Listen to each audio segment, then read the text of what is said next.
السلام علیکم friends, welcome to کتاب نگری یوٹیوب چینل کتابوں کی نگری میں خوش آمدید۔ میں ہوں آپ کی ہوسٹ اقراء یاسین اور آج میں آپ کے لیے لے کر آئی ہوں نور عروج کی قلم سے تحریر کردہ ناول دیدے یارم کے 11ویں ایپیسوڈ کو لے کر۔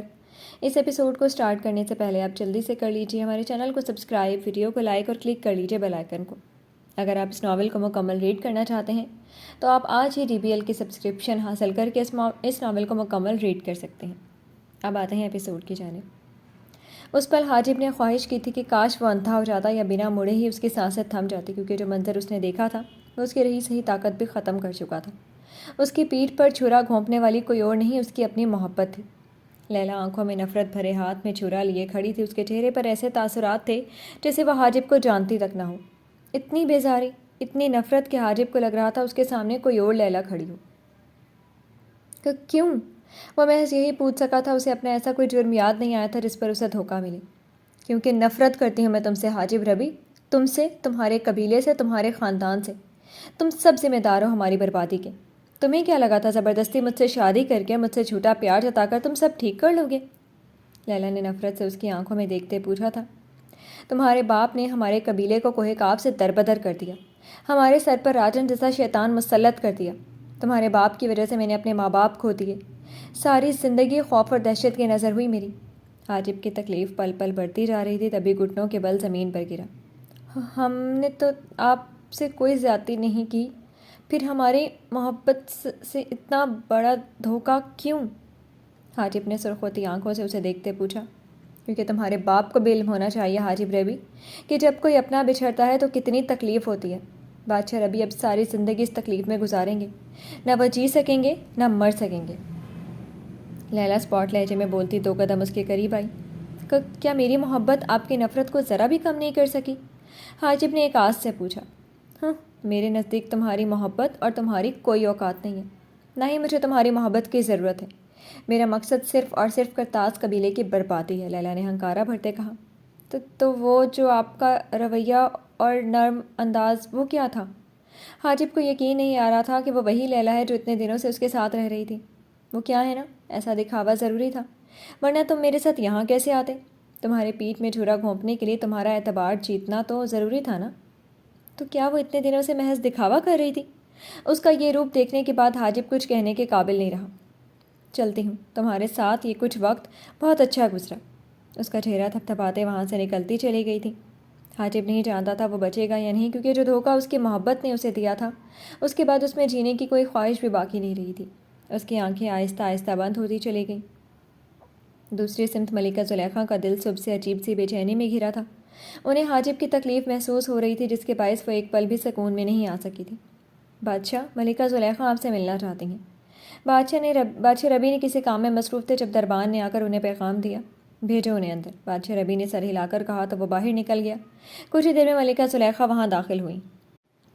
ربی، ملکہ زلیخا کی خوفزدہ سی آواز سنتے بادشاہ ربی حیرت سے ان کی سمت متوجہ ہوئے۔ کیا بات ہے ملکہ، آپ پریشان لگ رہی ہیں؟ انہوں نے فکر مندی سے پوچھا۔ ربی، ہمیں کچھ ٹھیک نہیں لگ رہا، حاجب کی جانب سے دل بہت پریشان ہے، آپ پتہ کروائیں نا وہ کہاں ہیں؟ ملکہ زلیخا نے روحانسی ہوتے کہا، جس پر وہ مزید پریشان ہوئے۔ ملکہ، آپ کیوں فکر مند ہو رہی ہیں؟ کل ہی تو وہ دونوں یہاں سے گئے ہیں، بادشاہ ربی نے انہیں سمجھانا چاہا۔ ہم کچھ نہیں جانتے، ہمیں بس حاجب کی خیریت معلوم کرنی ہے۔ آپ کچھ کریں ربی، ورنہ ہم خود چلے جائیں گے۔ ان کی بےتابی پر بادشاہ ربی کو ہار ماننا ہی پڑی۔ آپ پریشان نہ ہو، ہم شائق کو بھیجتے ہیں، وہ حاجب سے مل آئیں گے، پھر آپ کی تسلی ہو جائے گی۔ بادشاہ ربی نے ان کا چہرہ دونوں ہاتھوں میں تھامتے کہا تو وہ سر اس بات میں ہلا گئی۔ یہ ناول آپ کتاب نگری یوٹیوب چینل پر پڑھ اور سن رہی ہیں۔ مجھے پتا تھا یہی ہوگا، بہت شیخی ماری تھی نا کہ مجھے تو سب یاد ہے۔ یہ سب سکھایا تھا کیا میں نے تمہیں؟ شائق نے اس سے مشق کروائی تھی تو ساشا میڈم کو کچھ بھی یاد نہیں رہا تھا۔ اس کی بے وقوفانہ حرکتوں پر شائق کا پارا چڑھا تھا۔ دیکھو، اس سب میں میری کوئی غلطی نہیں ہے۔ تم نے اتنے دن مجھ سے مشق نہیں کروائی تو مجھے کیا خاک یاد رہنا تھا؟ ساشا نے غلطی کا سارا الزام شائق پر ڈالنا چاہا۔ اگر میں نے نہیں کروائی تھی تو کیا تمہیں خود عقل نہیں تھی کہ یہاں آ کر اکیلے مشق کر لیتی؟ تلوار بازی کا سبق صرف سیکھنا ہی نہیں ہوتا بلکہ اسے بار بار مشق کر کے یاد رکھنا بھی ہوتا ہے۔ شائق نے اسے گھورا۔ اچھا نا، تم آج سکھا دو، وعدہ میں دوبارہ نہیں بھولوں گی، سب یاد رکھوں گی، ساشا نے منت بھرے انداز میں کہا، جس پر شائق اسے دیکھ کر رہ گیا۔ میں اتنا فارغ ہوں کیا جو بار بار تمہیں ایک ہی چیز سکھاتا رہوں؟ شائق نے اسے گھورا۔ جتنی دیر تم مجھ سے بحث میں لگاتے ہو اتنی دیر میں تو دوبارہ پچھلا سب دہرا بھی سکتے تھے، اسے مسلسل اپنی کلاس لگاتے دیکھ کر بولی۔ میں آخری بار تمہیں یہ سب بتاؤ اور سکھا رہا ہوں، دوبارہ اگر تم کچھ بھولی تو میں ہرگز نہیں بتاؤں گا، شائق منہ بنا کر کہتا ہے۔ دوبارہ اسے مشق کروانے لگا۔ تبھی وہاں بادشاہ ربی کا بھیجا جنزادہ پہنچا۔ وزیر اعظم بادشاہ ربی آپ سے ملنا چاہتے ہیں، اس نے ادب سے کہا تو شائق حیران ہوا۔ سب خیریت ہے؟ فوراً پوچھا۔ مجھے معلوم نہیں جناب، مگر شاید انہیں آپ کو کوئی ضروری کام سونپنا ہے، اس نے لا علمی کا اظہار کیا تو شائق سر ہلاتے وہاں سے نکلتا چلا گیا۔ شائق فوراً نکلو اور پتہ کرو حاجب کہاں ہیں، ان کی خیریت معلوم کرتے ہی واپس لوٹ آنا۔ بادشاہ ربی کے حکم پر وہ سر ہلا گیا۔ سب خیریت ہے بادشاہ سلامت؟ اسے فکر ہوئی تو پوچھے بنا نہ رہ سکا۔ پتہ نہیں تمہاری ملکہ کا دل حاجب کی سمت سے پریشان ہے اور ان کا حکم ہے فوراً حاجب کی خیریت معلوم کی جائے، بادشاہ ربی نے پریشان کن لہجے میں کہا تو شائق بھی فکر مند ہوا۔ آپ فکر مت کرے بادشاہ سلامت، میں فوراً نکلتا ہوں، بادشاہ ربی جہاں بھی ہوں گے میں ان کی خیریت معلوم کر کے ہی لوٹوں گا۔ شائق انہیں تسلی دیتے باہر نکلا۔ کہاں جا رہے ہو تم شائق؟ ساشا جو باہر اسی کے منتظر تھی اسے باہر نکلتے دیکھ کر بولی۔ میں بادشاہ حاجب اور ملکہ لیلا کی تلاش میں جا رہا ہوں، ملکہ زلیخا کچھ فکر مند ہے اسی لیے، شائق نے بتایا۔ میں بھی تمہارے ساتھ جاؤں گی، ساشا جلدی سے بولی۔ میں وہاں کام سے جا رہا ہوں، تمہیں کہاں سنبھالتا پھروں گا، شائق نے انکار کرنا چاہا۔ میں تمہیں مجھے سنبھالنے کے لیے نہیں کہہ رہی، میں خود کو سنبھال سکتی ہوں، مگر میں بھی تمہارے ساتھ ہی جاؤں گی، سمجھے تم؟ ساشا ضدی لہجے میں بولی۔ تم پہلی بار میں میری کوئی بات کیوں نہیں مانتی؟ شائق نے اسے گھور کر دیکھا۔ کیونکہ تم پہلی بار میں میرا کوئی مطالبہ نہیں مانتے۔ تم نے مجھے سر پر اٹھا کر نہیں لے کر جانا جو انکار کر رہے ہو، ساشا نے اسی کے انداز میں جواب دیا۔ چلو، لیکن اگر راستے میں کوئی مشکل یا مصیبت آئی تو میں ہرگز تمہاری مدد نہیں کروں گا، شائق کو مجبوراً اس کی بات ماننی پڑی۔ تمہاری مدد کس نے مانگی بھی نہیں ہے، ساشا میں اتنا دم ہے کہ اپنی مدد خود کر سکے۔ ساشا نے اسے ہری جھنڈی دکھائی تھی۔ وہ دونوں انہیں لڑائی جھگڑوں کے بیچ وہاں سے روانہ ہوئے تھے، اپنی پوری رفتار استعمال کرتے۔ شائق کچھ ہی دیر میں اس جگہ موجود تھا جہاں حاجب کے ہونے کے امکانات موجود تھے۔ اس نے راستے میں کئی بار حاجب سے دماغی رابطہ قائم کرنے کی کوشش کی مگر کوئی فائدہ نہ ہو سکا۔ اب تو اسے بھی پریشانی ہونے لگی تھی۔ یا اللہ بادشاہ حاجب ٹھیک ہوں۔ وہ دل سے دعا کو تھا مگر ہمیشہ ہر دعا قبول ہو یہ کہاں ممکن ہے۔ وہ دونوں وہاں پہنچے تو شائق نے چاروں طرف نظر دوڑائی۔ اچانک اس کی نگاہ سامنے اٹھی۔ بادشاہ حاجب! زمین پر گرے حاجب کو دیکھ کر شائق کو اپنی سانس رکتی ہوئی محسوس ہوئی تھی۔ وہ پوری قوت سے بھاگتا ہوا وہاں پہنچا تھا۔ بادشاہ حاجب! اس نے حاجب کو سیدھا کرتے اس کی سانسیں محسوس کرنی چاہییں جو بہت مدھم انداز میں چل رہی تھیں۔ ساشا نے فکر مند انداز میں ارد گرد دیکھا۔ شائق حاجب یہاں اس حال میں ہے تو لیلا کہاں ہے؟ ساشا نے پریشانی سے پوچھا تو شائق نے بھی سر اٹھایا، یہاں وہاں دیکھا۔ کہیں یہ سب راجن تو نہیں کیا؟ وہ لیلا کو لے گیا ہوا تو؟ ساشا نے پریشانی سے کہا، جس پر شائق کو بھی شک ہونے لگا۔ اس وقت سب سے ضروری بادشاہ حاجب کی جان بچانا ہے، ملکہ لیلا کو کس طرح بچانا یہ بادشاہ ربی دیکھ لیں گے، شائق نے سنجیدگی سے کہا تو ساشا سر ہلا گئی۔ شائق نے حاجب کو اٹھایا اور تیزی سے قبیلے واپسی کے لیے نکلا۔ یہ ناول آپ کتاب نگری یوٹیوب چینل پر پڑھ اور سن رہے ہیں۔ شائق جس وقت حاجب کو محل آیا اس کی حالت بہت خراب ہو چکی تھی، جسم پر جگہ جگہ جلد اتر کر آگ رنگ ہو رہی تھی۔ حاجب کو اس حالت میں دیکھ کر ملکہ زلیخا بمشکل خود کو سنبھال سکی۔ حاجب! ربی میرا حاجب! ملکہ زلیخا تڑپ کر آگے بڑھی جب بادشاہ ربی نے انہیں سنبھالا۔ خود کو سنبھالے ملکہ، یہ وقت ہمت ہارنے کا نہیں ہے، انہوں نے ملکہ زلیخا کو تسلی دی جن کی حالت خراب ہو رہی تھی۔ شائق کہاں ملا تمہیں حاجب؟ اور یہ سب کس نے کیا؟ بادشاہ ربی شائق کی سمت متوجہ ہوئے۔ بادشاہ سلامت! بادشاہ حاجب قبیلے کے باہر کچھ دور پہاڑوں میں موجود تھے، ہم نہیں جانتے یہ سب کس نے کیا۔ ہم جب وہاں پہنچے تو بادشاہ حاجب اسی حالت میں موجود تھے اور ملکہ لیلا غائب تھی۔ شائق نے سارا معاملہ اس کے گوش گزار کیا۔ لیلا کہاں جا سکتی ہیں؟ بادشاہ ربی مزید فکر مند ہوئے۔ ہمیں لگتا ہے یہ سب راجن نے کروایا، اسی نے ملکہ لیلا کو اغوا کروایا ہے۔ شائق نے ایک نظر ساشا کو دیکھ کر کہا جو سر ہلا گئی۔ تم جلدی سے قبیلے کے سب سے بڑے طبیب کو لاؤ، ہمیں ہمارے قبیلے کی ملکہ کو کیسے آزاد کروانا ہے یہ ہم دیکھ لیں گے۔ بادشاہ ربی کے حکم پر وہ اگلے چند ہی لمحوں میں ایک ماہر طبیب کو لے آیا تھا۔ معاف کیجیے گا بادشاہ سلامت، مگر بادشاہ حاجب پر جس چھرے سے حملہ کیا گیا وہ کوئی معمولی چھرا نہیں تھا، وہ ایک خاص قسم کے جادو میں لپٹا چھرا تھا۔ آپ یوں سمجھے یہ جادو بادشاہ حاجب کے لیے زہر قاتل ثابت ہو سکتا ہے، طبیب نے حاجب کا معائنہ کرتے بتایا، جس پر بادشاہ ربی اور ملکہ زلیخا دونوں کی سانسیں سست پڑی تھیں۔ طبیب صاحب اس کا کوئی تو علاج ہوگا، آپ کچھ تو کر سکتے ہیں، بادشاہ ربی نے جلدی سے کہا، جس پر وہ نفی میں سر ہلا گئے۔ افسوس بادشاہ سلامت، مگر میں کچھ نہیں کر سکتا، اس جادو کا توڑ کرنا میرے بس میں نہیں ہے۔ اب جتنی جلدی ہو سکے بادشاہ حاجب کو پیر ولی محمد کے پاس لے جائیں، اب وہی ہیں جو بادشاہ حاجب کی جان بچا سکتے ہیں۔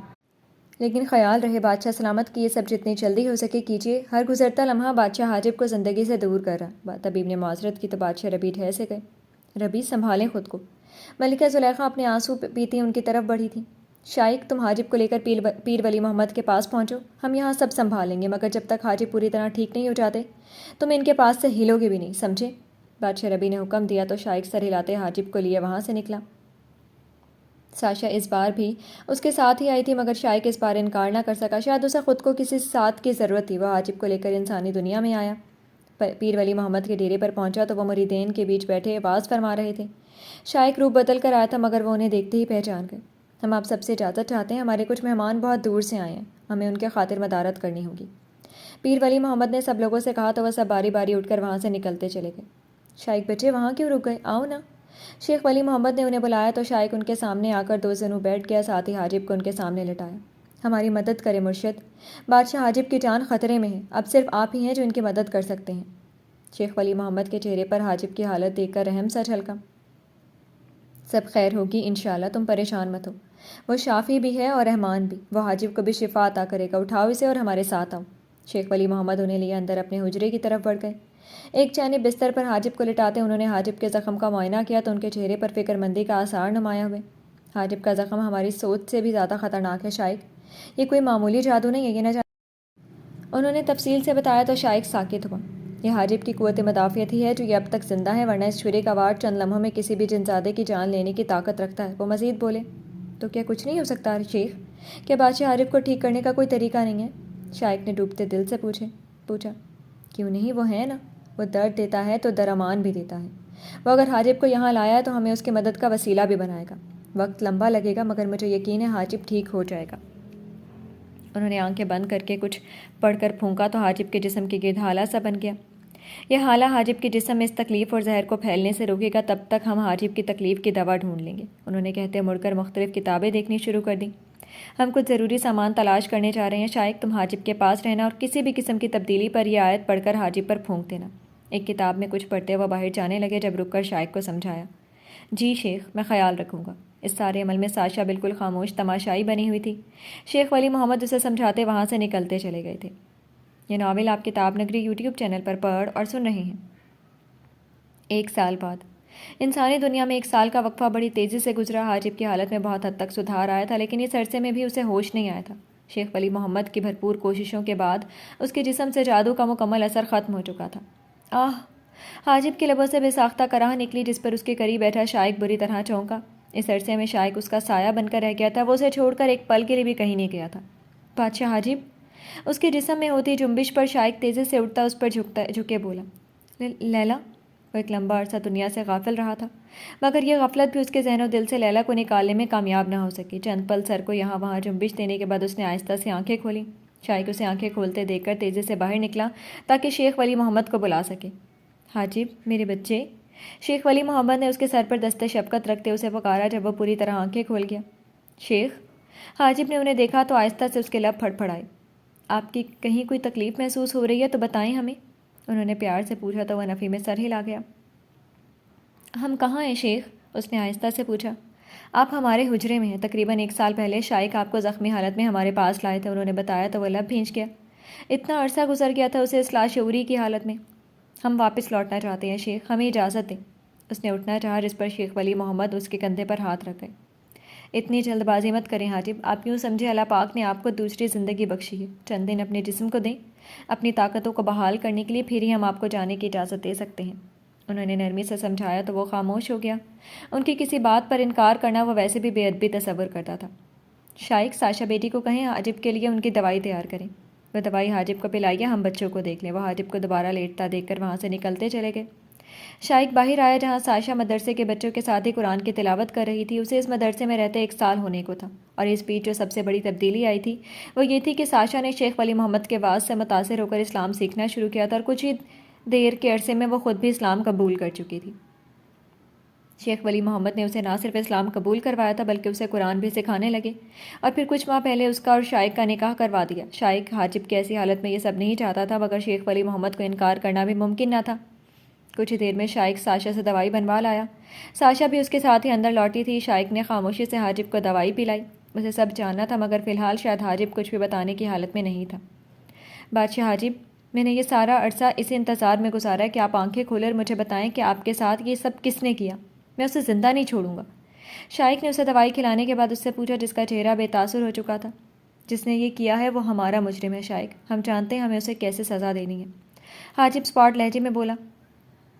بابا جان اور ماں کیسی ہیں؟ اچانک حاجب نے پوچھا تو شائق اسے دیکھ کر رہ گیا۔ میں نہیں جانتا بادشاہ ربی نے مجھے حکم دیا تھا کہ میں آپ کے پاس رہوں اور ایک پل بھی آپ کو تنہا نہ چھوڑوں، اسی لیے میں تب سے قبیلے واپس نہیں لوٹا۔ شائق نے کہا، کیا بابا جان نے ہمارے بارے میں معلوم کروانے کسی کو بھیجا تھا؟ حاجب کے سوال پر شائق نے نفی میں سر ہلایا۔ یہ بات تو اس کے لیے بھی حیران کن تھی کہ بادشاہ ربی یا ملکہ زلیخا اس سے ملنے کیوں نہیں آئے۔ ایسا کیسے ممکن ہے؟ ہم اتنے عرصے سے یہاں ہیں اور بابا جان نے ہمارے بارے میں معلوم نہیں کروایا۔ حاجب خود کلامی کے انداز میں بولتا لڑکھڑاتا ہوا اٹھا، اس کی چھٹی حص کچھ غلط ہونے کا اعلان کر رہی تھی۔ آپ پھر سے اٹھ گئے حاجب، ہم نے آپ سے کہا ہے آپ کو آرام کی ضرورت ہے۔ تبھی شیخ ولی محمد وہاں پہنچے۔ قبیلے کے حالات ٹھیک نہیں لگ رہے شیخ، ورنہ بابا جان ہم سے کبھی اتنا عرصہ بے خبر نہیں رہتے۔ حاجب نے فکر مندی سے کہا، ہم جانتے ہیں بچے آپ کو ان کی فکر ہے، مگر آپ بھی جانتے ہو کہ ایک جن ذات کے لیے اس کی طاقتیں کیا معنی رکھتی ہیں۔ اپنی طاقتوں کے بغیر آپ لوٹ بھی جاؤ تو بھی کچھ نہیں کر سکو گے، اس لیے صرف چند دن اپنے آپ کو وقت دیں، پھر ہم آپ کو نہیں روکیں گے۔ وہ غلط نہیں تھے۔ تبھی حاجب کو خود پر جبر کرتے بیٹھنا پڑا۔ جیسے آپ کہیں شیخ، وہ سر جھکاتے بمشکل کہہ سکا۔ شیخ ولی محمد اس کے کندھے پر تھپکی دیتے وہاں سے نکلتے چلے گئے۔ یہ ناول آپ کتاب نگری یوٹیوب چینل پر پڑھ اور سن رہے ہیں۔ یہ کچھ دن حاجب نے کس طرح گزارے تھے یہ صرف وہ جانتا تھا یا اس کا خدا۔ اسے بادشاہ ربی اور ملکہ زلیخا کی بہت فکر ہو رہی تھی۔ اس نے اپنا پورا خیال رکھا تھا تاکہ جلد از جلد اپنی پوری طاقت واپس پا سکے۔ شائق نے اس بیچ اس سے سب جاننے کی بہت کوشش کی تھی، مگر وہ لبوں پر خاموشی کے قفل لگائے رہا۔ شائق نے جو چیز نوٹ کی تھی وہ یہ تھی کہ حاجب اپنی مسکراہٹ، اپنی نرمی سب کھو چکا تھا، اور ایک چیز جو سب سے حیران کن تھی وہ یہ کہ حاجب نے ایک بار بھی لیلا کا نام نہیں لیا تھا۔ خدا خدا کر کے یہ دن گزرے تھے، اس کے زخم بہت حد تک بھر چکے تھے۔ تبھی حاجب نے شیخ ولی محمد سے اجازت چاہی۔ وہ جانتے تھے حاجب جانے کے لیے کتنا بے تاب ہے، تبھی مجبوراً انہیں اجازت دینا پڑی۔ وہ شائق اور ساشا تینوں واپس کوہ کاف کے سفر پر روانہ ہوئے تھے۔ کرتاس قبیلے پہنچے تو قبیلے کی سرحد پر موجود سپاہیوں کو دیکھ کر ان تینوں کو شدید جھٹکا لگا تھا۔ انہوں نے سیاہ رنگ کا لباس پہن رکھا تھا، جبکہ سپاہیوں کے لباس کا یہ رنگ تو نہیں تھا۔ یہ سب کیا ہے بادشاہ حاجب؟ انہیں دیکھ کر حاجب کو شدید گڑبڑ کا احساس ہوا تھا۔ ہمارا اس طرح اندر جانا ٹھیک نہیں ہوگا شائق، ان سپاہیوں کو دیکھ کر مجھے بہت کچھ غلط ہونے کا احساس ہو رہا ہے۔ اگر ان کو ہماری بھینک بھی لگ گئی تو ہم اصل حقیقت تک نہیں پہنچ سکیں گے۔ حاجب نے کہا تو شائق سر ہلا گیا۔ اب ہم کیا کریں گے بادشاہ ربی؟ شائق نے فکر مندی سے پوچھا۔ چلو یہاں سے۔ وہ تینوں واپسی کے لیے مڑ گئے۔ ابھی وہ لوگ قبیلے سے کچھ دور پہنچے تھے جب انہیں کرتاس قبیلے کا ایک جن نظر آیا۔ وہ جن بادشاہ ربی کے دور میں دربار میں وزیر تھا۔ بادشاہ حاجب؟ حاجب کو دیکھتے وہ ناقابل فہم تاثرات کے سنگ بولا، زاہد بابا۔ حاجب بھی انہیں پہچان چکا تھا۔ آپ کہاں چلے گئے تھے بادشاہ حاجب؟ آپ نہیں جانتے آپ کے بعد یہاں کیا کچھ ہو چکا ہے؟ زاہد ان کے پاس آتا بولا، یہ سب کیا ہے زاہد بابا؟ قبیلے میں یہ سپاہی کون ہے اور بادشاہ ربی ملکہ زلیخا کہاں ہیں؟ حاجب نے ان سے پوچھا۔ کیا بتائیں بادشاہ حاجب، آپ کے جانے کے بعد بادشاہ ربی زمزمہ قبیلے گئے تھے کسی کام کے سلسلے میں، جب پیچھے سے شہزادہ جلال نے قبیلے پر حملہ کیا۔ آپ دونوں کی غیر موجودگی میں انہوں نے قبیلے پر قبضہ کر لیا۔ جن سپاہیوں اور جن زادوں نے انہیں روکنے کی کوشش کی انہوں نے سب کو مار ڈالا۔ ان کے بتانے پر حاجب ساکت ہوا تھا۔ جلال؟ حاجب کا تیش اود آیا تھا، اس کا بس نہیں چل رہا تھا کچھ کر ڈالے۔ اب بابا جان کہاں ہیں؟ حاجب نے پوچھا۔ بادشاہ ربی جب لوٹے تو بہت پریشان تھے، انہیں یہاں کے حالات کا علم نہیں تھا۔ تبھی ان کے آنے پر جلال نے ان کے ساتھ موجود سپاہیوں کو مار کر انہیں قید کر لیا۔ سنا ہے ملکہ زلیخا اور بادشاہ ربی دونوں جلال کی قید میں ہیں۔ ان کی اگلی بات پر حاجب کا وجود آگ کی لپیٹوں میں تبدیل ہوا۔ اس کی یہ جرأت، اس کی ہمت کیسی ہوئی ہمارے بابا جان اور ماں کو قید کرنے کی؟ ہم اسے چھوڑیں گے نہیں۔ حاجب نے واپس لوٹنا چاہا جب شائق اسے روک گیا۔ بادشاہ حاجب، یہ وقت جوش سے نہیں ہوش سے کام لینے کا ہے۔ آپ اس طرح جلد بازی سے خود کو مشکل میں ڈالنے کے سوا کچھ نہیں کر سکیں گے۔ ہمیں پوری منصوبہ بندی سے چلنا ہوگا، شائق نے اسے سمجھایا۔ جی بادشاہ حاجب، شائق ٹھیک کہہ رہے ہیں، آپ سنبھالیں خود کو۔ ساشا نے بھی اسے سمجھانا چاہا۔ آپ لوگ فی الحال میرے ساتھ چلیں، پھر سوچیں گے آگے کیا کرنا ہے، زاہد بابا نے ان سے کہا تو حاجب کو مجبوراً ان کے ساتھ جانا پڑا۔ مگر جلال کا برا وقت شروع ہونے کو تھا، یہ تو طے تھا۔ وہ تینوں زاہد بابا کے گھر آ گئے تھے جو قبیلے سے باہر جنگل میں رہائش پذیر تھے۔ حاجب کا غصہ کسی طور کم ہونے میں نہیں آ رہا تھا۔ شائق اور ساشا بھی سوچوں میں ڈوبے ہوئے تھے کہ آخر آگے کیا لائے عمل اپنانا ہوگا انہیں۔ ہم کیا کریں گے بادشاہ حاجب؟ ہم مزید بادشاہ ربی اور ملکہ زلیخا کو جلال کی قید میں رہنے نہیں دے سکتے۔ شائق نے حاجب سے پوچھا۔ ہم آج رات کو بابا جان اور ماں کو اس کی قید سے چھڑائیں گے، حاجب نے مضبوط لب و لہجے میں کہا، جس پر وہ دونوں بری طرح چونکے۔ مگر کیسے بادشاہ حاجب؟ شائق نے پوچھا تو حاجب ان دونوں کی طرف جھکتے انہیں اپنا منصوبہ سمجھانے لگا۔ اس کی ترکیب بہت بہترین تھی، تبھی وہ دونوں مسکرا دیے۔ ہم تمام گتھیاں سلجھا لیں، پھر ان سب کو حساب دینا ہوگا جنہوں نے ہمیں اور ہمارے اپنوں کو اتنی اذیت پہنچائی ہے، حاجب زہر خند لہجے میں بولا۔ ان تینوں نے رات ہونے کا بے صبری سے انتظار کیا تھا۔ رات ہوتے ہی وہ تینوں روپ بدل کر واپس قبیلے کی طرف لوٹے۔ باہر پہرے داری پر موجود سپاہی نیند میں جھول رہے تھے۔ شائق نے ساشا کو اشارہ کیا جو اس کا اشارہ سمجھتے ان دونوں سے دور ایک سمت ہو کر چیخنے لگی، مدد کے لیے پکارنے لگی۔ اس کی آواز سن کر وہاں موجود سپاہی تیزی سے ہوش میں آتے اس کی طرف آئے۔ کیا ہوا تمہیں؟ کیوں چیخ رہی ہو؟ انہوں نے اتنی حسین جنی دیکھی تو تینوں کی آنکھیں چمکی۔ وہ وہاں پر میں نے کوئی عجیب سی مخلوق دیکھی ہے، مجھے بہت ڈر لگ رہا ہے، میری مدد کرو۔ ساشا نے ڈرنے کا ڈرامہ کرتے کہا تو وہ سب اس کے ساتھ اس سمت چل دیے۔ حاجب اور شائق راستہ صاف ہوتے دیکھ کر قبیلے کے اندر بڑھے۔ اس وقت ہر طرف ہو کا عالم تھا، ارد گرد تمام راستے اور گلیاں سنسان تھیں۔ ان دونوں کو زندان کا بخوب علم تھا، تبھی بنا کسی مشکل کے سیدھا اسی طرف آئے۔ زندان کے باہر موجود پہرے داروں کو دیکھتے حاجب نے ایک نظر شائق کو دیکھا۔ شائق اس کا حکم سمجھتے آگے بڑھا اور کچھ ہی دیر میں وہ وہاں موجود پہرے داروں کو موت کے گھاٹ اتار چکا تھا۔ حاجب راستہ صاف پاتے ہی زندان میں داخل ہوا۔ وہاں بہت سے جنات قید تھے، مگر سب سے آخر والے قید خانے کے پاس پہنچا تو دل چاہا وہ جلال کے ٹکڑے ٹکڑے کر کے کتوں کو کھلاتے۔ اس کے ماں باپ جن کے حسن و جمال کے چرچے دور دور تک تھے، بادشاہ ربیع جن کے روب و دبدبے پر ایک دنیا کانپتی تھی، وہ اس وقت جس خستہ حالت میں تھے وہ دیکھ کر حاجب کا دل اذیت کی انتہا پر تھا۔ بابا جان، ماں؟ حاجب کے پکارنے پر وہ دونوں جن کی راتیں نیند سے خالی ہو چکی تھی بری طرح چونکے باہر دیکھا تو وہاں موجود حاجب کو دیکھ کر انہیں اپنی آنکھوں پر شبہ ہونے لگا تھا۔ جی تو فرینڈز، کیسی لگی آپ کو آج کے ایپیسوڈ؟ کمنٹ سیکشن میں ضرور بتائیے گا۔ پھر حاضر ہوں گے ناول کے نیکسٹ ایپیسوڈ کے ساتھ۔ اب تک کے لیے اجازت